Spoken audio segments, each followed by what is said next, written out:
সরকারি এমন কোন অফিস নাই যে অফিসের মধ্যে দুর্নীতি চলে না, এমন কোন জায়গা নাই যে জায়গার মধ্যে দুর্নীতি চলে না। আপনি যাবেন ম্যাজিস্ট্রেট কোর্টে। এই 2 দিন আগের কথা বলি, আমাদের চরমনায়ের কয়েকজন আসামি তারা হাজিরা দিয়েছে, তাদেরকে জামিন দেওয়া, তারা হাজিরা দেওয়া, কিন্তু কোর্ট থেকে নথি গায়েব, হাজিরা দেখানো হয় নাই, আবার তাদেরকে ওয়ারেন্ট করেছে, আবার রাত থেকে পুলিশ তাদেরকে অ্যারেস্ট করেছে। কোর্টের থেকে নথি গায়েব হয় কিভাবে আমাকে বলুন তো?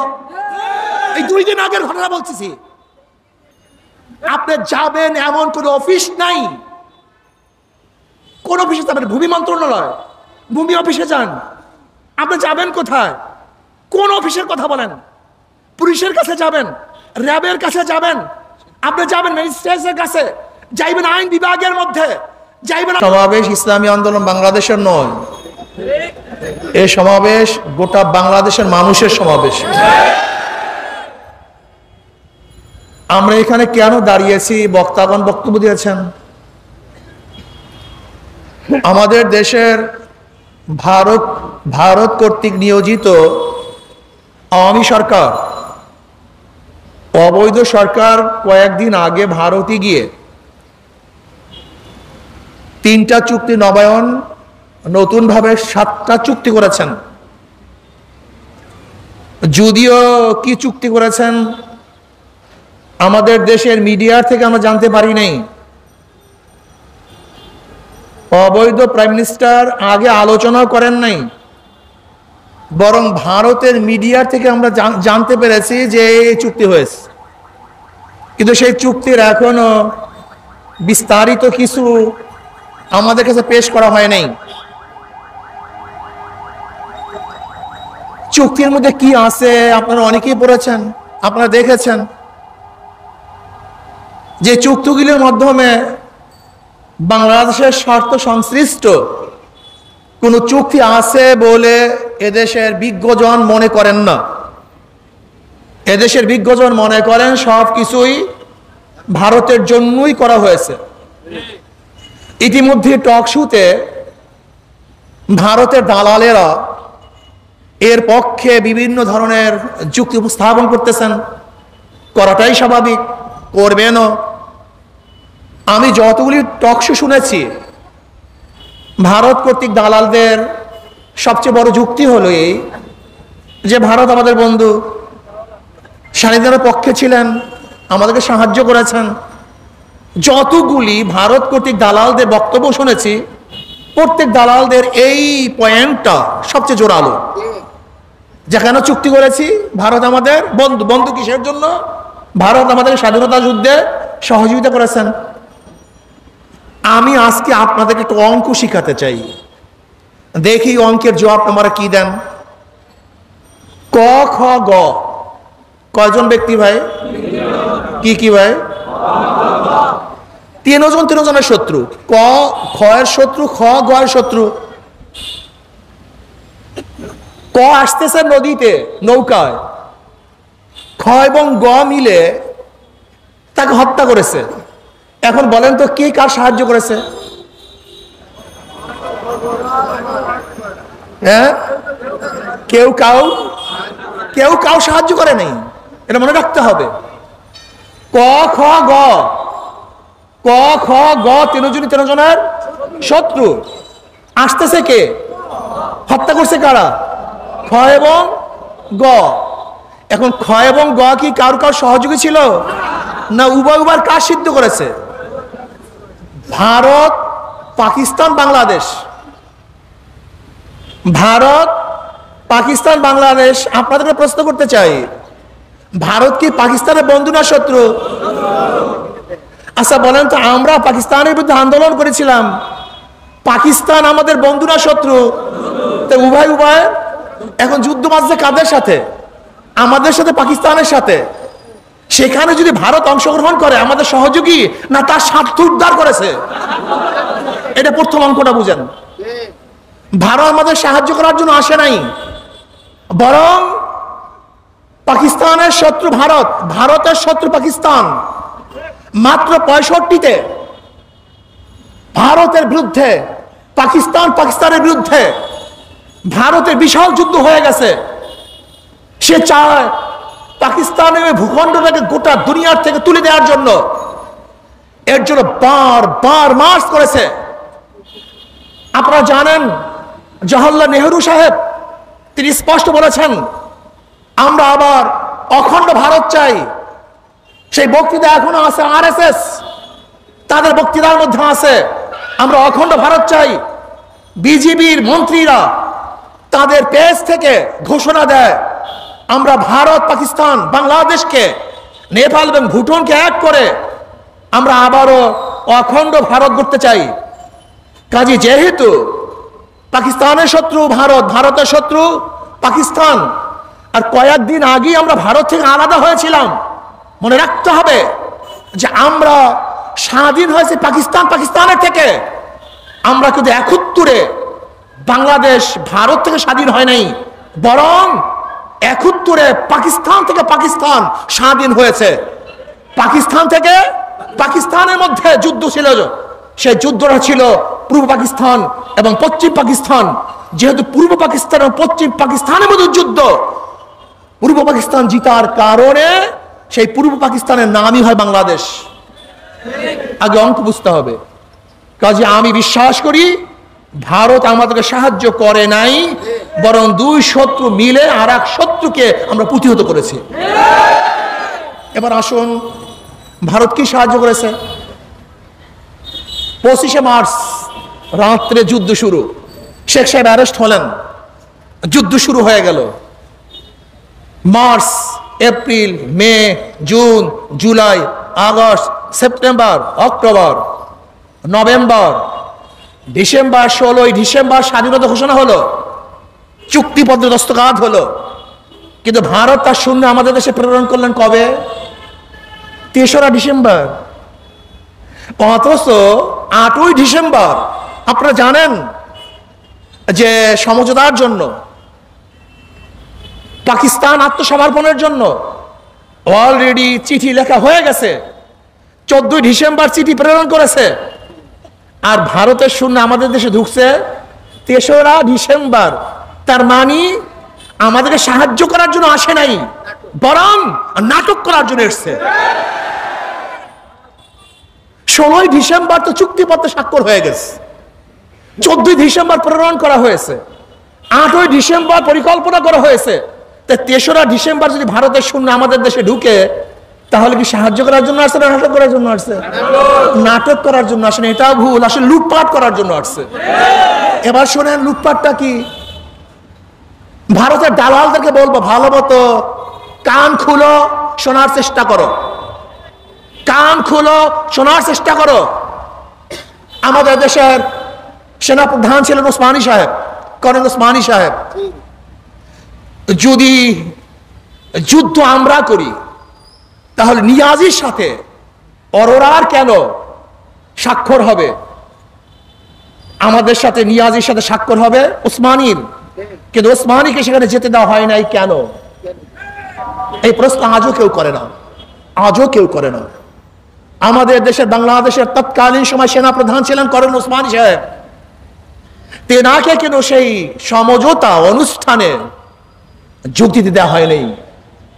তিনি যেতে পারেন নাই, স্বাক্ষর করতে পারেন নাই। সেখানে ভারতের পক্ষ থেকে আঞ্চলিক সেনাপ্রধান অরোরার সাথে চুক্তি হয়েছিল।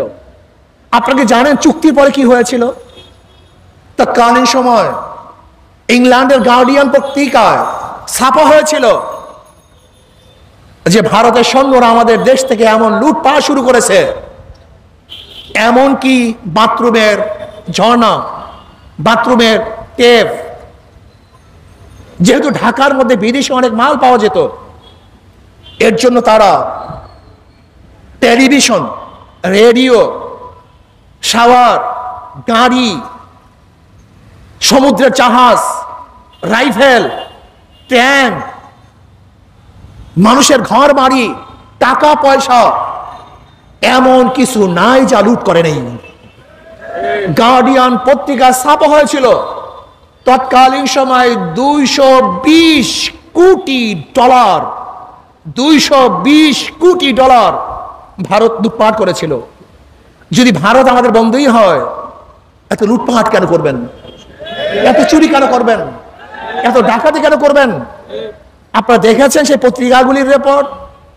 এমনকি অরোরা সাহেব যখন বাংলাদেশে আসতেন ওই সময়, তখন আমাদের বাংলাদেশের সেনা প্রধান যেই বাংলুরে থাকতেন সেখানে তাকে থাকার জায়গা দেওয়া হয়েছিল।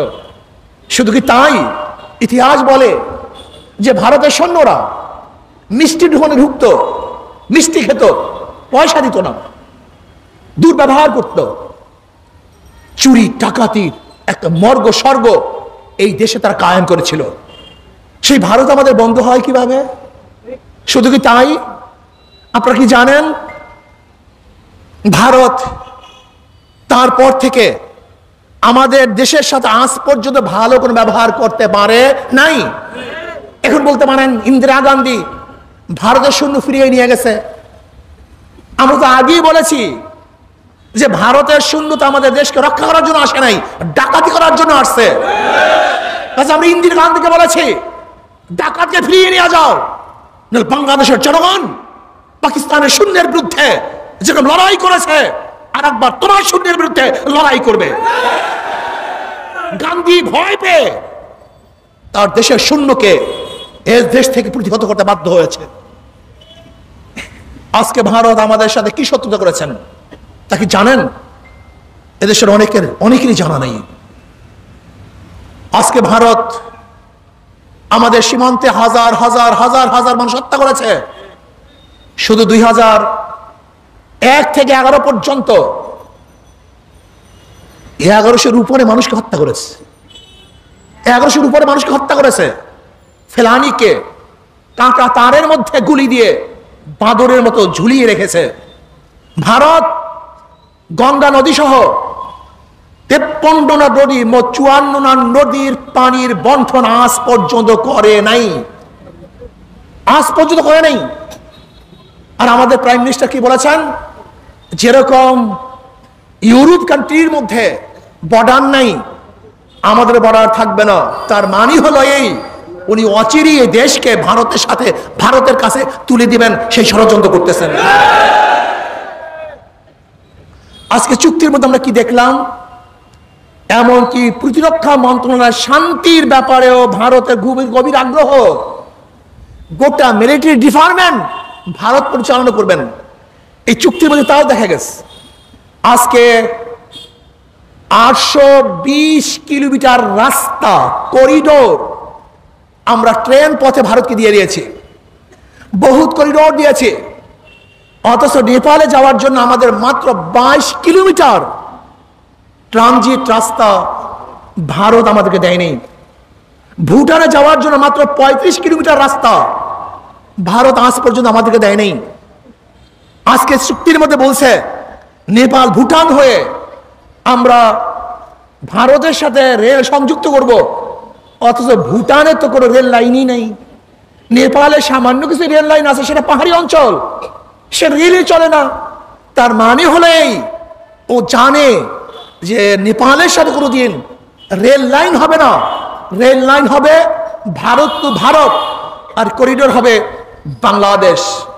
সেই চুক্তির মধ্যে স্পষ্ট নাই সে রেলের মধ্যে কি বহন করবে, অস্ত্র বহন করবে না টাকা বহন করবে না সৈন্য প্রেরণ করবে, স্পষ্ট নাই। আমরা বুঝতে পারি নিশ্চিত ভারত সে ট্রেন লাইনের মাধ্যমে এদেশে সৈন্য প্রেরণ করবে এবং তার অস্ত্র প্রেরণ করবে। এত অবস্থাটা কি হবে জানেন?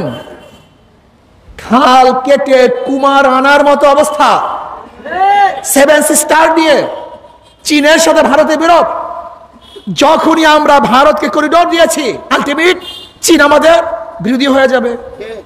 তার মানে হলো এক পরাশক্তির শত্রুতা আমরা নিজে চুক্তির মাধ্যমে গ্রহণ করেছি। আজকে ভারতের অবস্থা কি জানেন? ওরা শুধু নেয়, আমাদের কিছুই দেয় না। তো চামচারা বলবে ছিটমহলের সমাধান হয়েছে, ওই জায়গায় করিডোরের সমাধান হয়েছে। আরে ভাই, ছিটমহল তো আমাদের ছিল, ভারত অবৈধভাবে দখল করেছে, আমরা সেটা নিয়ে এসেছি। বলতে পারেন পানি চুক্তি সাগর চুক্তি সমাধান হয়েছে? না। ভারতের সাথে সাগরের চুক্তি যৌথ পরামর্শের ভিত্তিতে, আলোচনার ভিত্তিতে সমাধান হয় নাই, বরং আমরা আন্তর্জাতিক কোর্টে কেস করেছি, কেসে আমরা জিতছি। এটা ভারতের সাথে সমাধান হয় নাই। আপনারা বুঝছেন যে ভারত আমাদেরকে সাগরের সীমানা নির্ধারণ করেছে? না, ভারত করে নাই, বরং আমরা আন্তর্জাতিক কোর্টে বিজয় অর্জন করেছি। আজকে ভারতের অবস্থাটা কি? আর শেখ হাসিনার অবস্থাটা কি? ভারত আমাদের দেশের নির্বাচন ব্যবস্থাকে জমাই দিয়েছে, ধ্বংস করে ফেলছে। এদেশের এমন কোনো জায়গা নেই যে জায়গায় ভারতের হস্তক্ষেপ নেই। অথচ আমাদের প্রাইম মিনিস্টারকে কি বক্তব্য দিতে শুনলাম যে আমি ভারতের সাথে ভিসা ব্যবস্থাকে সহজ করে দিয়েছি। আচ্ছা, ভারত কি আমাদের দেশ না আরেকটা দেশ? তা আমাদের দেশের প্রাইম মিনিস্টার অন্য রাষ্ট্রের ভিসাকে সহজ করে কিভাবে? কথাটা বুঝাতে পারিনি। উনি কি বলেছেন? ভারত ভিসাকে সহজ করছে এই কথা বলেন নাই, কি বলেছেন? আমি ভারতের ভিসা সহজ করে দিয়েছি। তার মানে উনি দেশের প্রাইম মিনিস্টার নয়, উনি হলো ভারত কর্তৃক ভারতের একজন মুখ্যমন্ত্রী। মুখ্যমন্ত্রী আমি বলি নাই, গোটা ভারতের লোক তাকে মুখ্যমন্ত্রী বলে, এমনকি মুখ্যমন্ত্রী বলি তাকে সম্বোধন করেছে। কিন্তু আমরা লজ্জা পাই, লজ্জিত। ভারতের একজন মুখ্যমন্ত্রীও যদি দিল্লিতে যায়, তার যে শ্রদ্ধা এবং সম্মান, আমাদের দেশের মুখ্যমন্ত্রী, ভারত কর্তৃক মুখ্যমন্ত্রী ভারতে গেলে সেই সম্মান শ্রদ্ধাটুকু পায় না। যদি আমাদের দেশে প্রাইম মিনিস্টার ভারত যেতেন, তাহলে কমপক্ষে সেই দেশের প্রাইম মিনিস্টার তাকে অভ্যর্থনা জানাবার জন্য, রিসিভ করার জন্য আসতেন। কিন্তু ভারতের প্রাইম মিনিস্টার তো দূরের কথা, নাম করা কোনো মন্ত্রীও তাকে রিসিভ করার জন্য এয়ারপোর্টে আসে না। এসে লজ্জার কিছু হতে পারে না। আমরা লজ্জিত। আমি বলবো, যদিও আপনি অবৈধভাবে আমাদের দেশের প্রাইম মিনিস্টার, যদি ভারত আপনাকে সম্মান ইজ্জত না দেয়, আপনি আর কোনোদিন ভারত সফরে যাবেন না। এটা আমার অনুরোধ। এরপর আসুন, আজকে ট্রানজিট নিয়ে কথা হচ্ছে। আসলে ট্রানজিট নয়, করিডোর। ট্রানজিট হলো এক দেশের থেকে আর এক দেশে যাওয়া, এক দেশের উপর থেকে আর এক দেশে রাস্তা বা ট্রেন অথবা প্লেন পথে যাওয়া বা নৌপথে যাওয়ার নাম ট্রানজিট। আর করিডোর হলো এক দেশ আর এক দেশকে ব্যবহার করে তার দেশে যাওয়া, এর নাম হলো করিডোর। আজকে ভারতকে আমরা করিডোর দিয়েছি, ট্রানজিট দেই নেই। ভারত আমাদের জায়গা ব্যবহার করে তার কোথায় যাবে? ভারতে যাবে। আমাদের জায়গা ব্যবহার করে মিয়ানমারে যাবে না, বরং তারা কোথায় যাবে? ভারতের, এর নাম করিডোর। যদি আমাদের জায়গা ব্যবহার করে তারা মিয়ানমারে যেত, সেটা হলো কি? ট্রানজিট। কাজে করিডোর তো দেওয়ার কোনো আইন আমাদের দেশে নেই। স্বার্থবিহীন আমরা করিডোর দেবে কেন? আজকে বর্তমান অবৈধ সরকারের কাছে বাংলাদেশের জনগণ জানতে চায়, পদ্মা সেতুতে কত আয়? আমরা মুখস্থ করছি, আমরা সবাই জানি এত আয় হয়েছে ঈদের মধ্যে, এত আয় হয়েছে এত দিনের মধ্যে। কিন্তু আমি প্রশ্ন করতে চাই, সেই 2015 থেকে বা 9 থেকে আজ পর্যন্ত আপনি ভারতকে যে ট্রানজিট অফার করিডোর দিয়েছেন, সেই করিডোরের থেকে কত আয় করেছেন সেটা বাংলাদেশ জনগণ জানতে চায়। কত টাকা আয় করেছেন আমাদের জানার অধিকার আছে কি নেই? যদি পদ্মা সেতুর আয় সম্পর্কে আমরা জানতে পারি, তাই ভারতকে যে রাস্তা দিয়েছি সেই রাস্তার আয় সম্পর্কে আমরা জানতে পারবো না? অবশ্যই আমরা জানতে চাই। আপনি কি জানেন, আজকে বাংলাদেশ সরকার নয়, এই ভারত কর্তৃক সরকার আমাদের দেশের চিকিৎসা ব্যবস্থাকে পুরোপুরি ধ্বংস করে দিয়েছে। গত 2022 এবং 23 সনে বাংলাদেশ থেকে প্রায় 4.5 লক্ষ রোগী ভারতে চিকিৎসা করেছে। 4.5 লক্ষ। আমাকে বলুন তো, প্রায় 4.5 লক্ষ রোগী যদি ভারতের চিকিৎসা নেয়, তাহলে কত অর্থ আমরা তাদেরকে দিয়ে এসছি। আজকে বাণিজ্যিক চুক্তি, আমি প্রশ্ন করতে চাই, আমি জানতে চাই, এই বাণিজ্য চুক্তির মাধ্যমে আমাদের সিরাজ সাহেব ইঙ্গিত দিয়েছেন যে 26 কোটি মার্কিন ডলার আয় হয়েছে, 26 বিলিয়ন মার্কিন ডলার। যেখানে বিনিময় হয়েছে তার মধ্যে ভারত পেয়েছে $24 মিলিয়ন আর আমরা পেয়েছি মাত্র $2 মিলিয়ন। পার্থক্যটা বুঝছেন?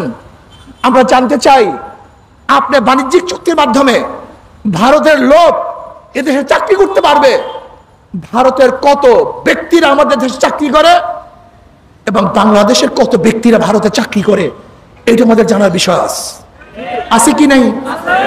আমাদের জানা মতে ভারতের প্রায় 10 লক্ষ লোক আমাদের দেশে চাকরি করে। আজকে প্রাইম মিনিস্টার মংলা নৌবন্দরকে ভারতের জন্য ছেড়ে দিয়েছে, চিটাগাং নৌবন্দরকে ভারতের জন্য ছেড়ে দিয়েছে। কিভাবে ছাড়ছে জানেন? চুক্তিটা কি জানেন? যদি বাংলাদেশের কোনো জাহাজ মাল খালাস করে, ইতিমধ্যেই যদি কোনো ভারতের জাহাজ আসে, তাহলে আমাদের জাহাজ সেখান থেকে চলে যেতে হবে, ভারতের জাহাজকে ইন করতে দিতে হবে। আজকে নেপাল থেকে বিদ্যুৎ আনার জন্য চুক্তি হয়েছে মাত্র 20 মেগাওয়াট, অথচ ভারত আমাদের থেকে হাজার হাজার মেগাওয়াটের চুক্তি করেছে। মাত্র নেপাল থেকে ভারত হয়ে এখন পর্যন্ত কিন্তু আমরা বিদ্যুৎ আনতে পারি নাই। প্রয়োজন আছে কিনা জানি না, কিন্তু ভারত আমাদেরকে হাজার হাজার মেগাওয়াট বিদ্যুৎ অলরেডি দিয়ে দিয়েছে এবং বিদ্যুৎ খাতে প্রায় 80,000 কোটি টাকা ঋণ। কাজে যেই ভারত আমাদের বুকে গুলি চালায়, যেই ভারত বর্ষার সময় পানি ছেড়ে দিয়ে আমাদেরকে ডুবিয়ে মারার চক্রান্ত করে, যেই ভারত আমাদেরকে চারদিক থেকে ঘিরে রাখতে চায়, যেই ভারত রোহিঙ্গা শরণার্থীদের সমস্যা সমাধান না করে, সে আলোচনা না করে তার স্বার্থে চুক্তি করে, যেই ভারত আমাদের দেশের নির্বাচন ব্যবস্থাকে ধ্বংস করে ফেলেছে, যেই ভারত আমাদের স্বার্থের বাহিরে তার স্বার্থকে প্রাধান্য দেয়, যেই ভারত স্বাধীনতার পরে আমাদের দেশের হাজার হাজার কোটি কোটি টাকা লুট করেছে, সেই ভারত আমাদের বন্ধু হতে পারে না। সেই ভারতের সাথে যে অবৈধ চুক্তি করেছে সে আমাদের বন্ধু হতে পারে না। বাংলাদেশের জনগণ এই চুক্তি মানতে পারে না, মানবে না ইনশাআল্লাহ। এই চুক্তি এই দেশকে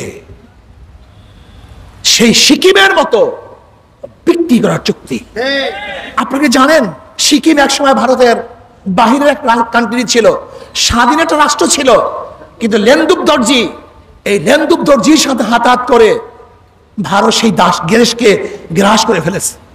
লেনদুপ দর্জি নিজেই বলতেন, যখন আমি স্বাধীন রাষ্ট্রের প্রধান ছিলাম তখন আমাকে ভারতের প্রাইম মিনিস্টার অভ্যর্থনা জানাবার জন্য লাল গালিচা এয়ারপোর্টে বিছিয়ে দিতেন, অথচ আমি যখন দেশকে তাদের হাতে তুলে দিয়েছিলাম, এরপরে ভারতের একজন ঊর্ধ্বতন কর্মকর্তার সাথেও মাসকে মাস বসেও আর কথা বলার সুযোগ পাইনি।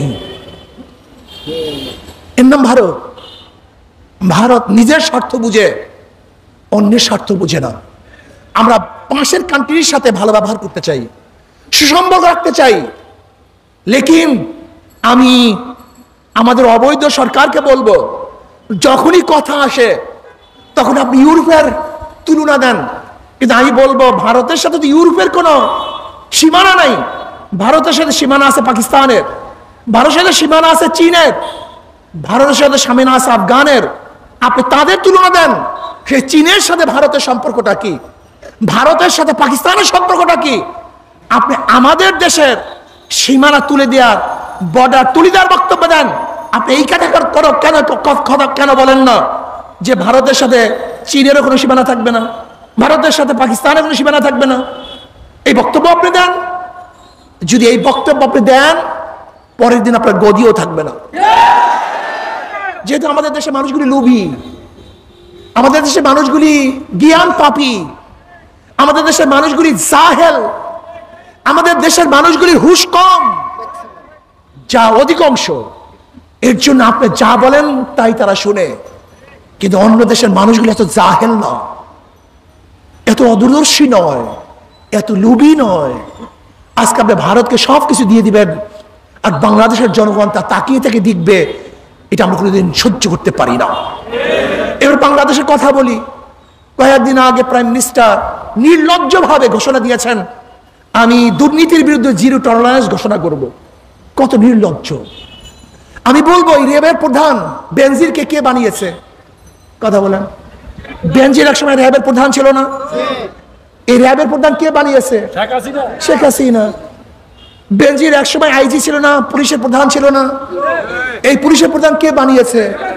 আচ্ছা বলেন তো, গোটা বাংলাদেশের জন্ম হওয়ার পরে কোন আইজি চলে যাওয়ার পরে পুলিশের নিরাপত্তা পেয়েছে এরকম একটা ঘটনা আছে? একটা। বেনজির সে চাকরি থেকে অবসর পাওয়ার পরেও সে পুলিশ প্রোটেকশন পেয়েছে। আপনি কি জানেন বেনজির চাকরিচ্যুত হওয়ার পরেও পুলিশ প্রোটেকশন কেন পেয়েছিল? র্যাবের সময় র্যাবের প্রধান থাকাকালীন অবৈধভাবে শেখ হাসিনাকে এই বেনজির ক্ষমতায় নিয়ে এসছে।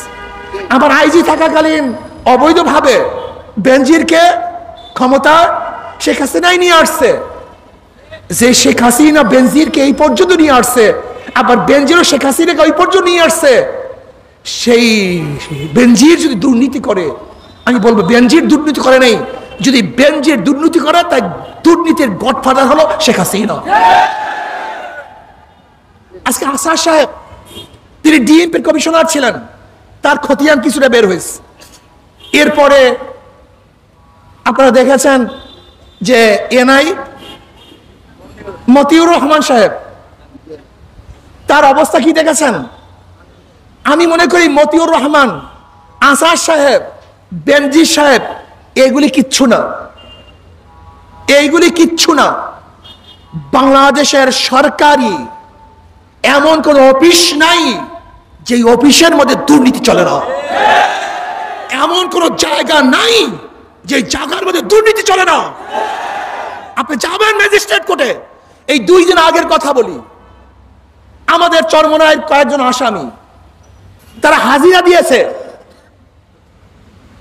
তাদেরকে জামিন দেওয়া, তারা হাজিরা দেওয়া, কিন্তু কোর্ট থেকে নথি গায়েব, হাজিরা দেখানো হয় নাই। আবার তাদেরকে অ্যারেস্ট করেছে, আবার রাত থেকে পুলিশ তাদেরকে অ্যারেস্ট করেছে।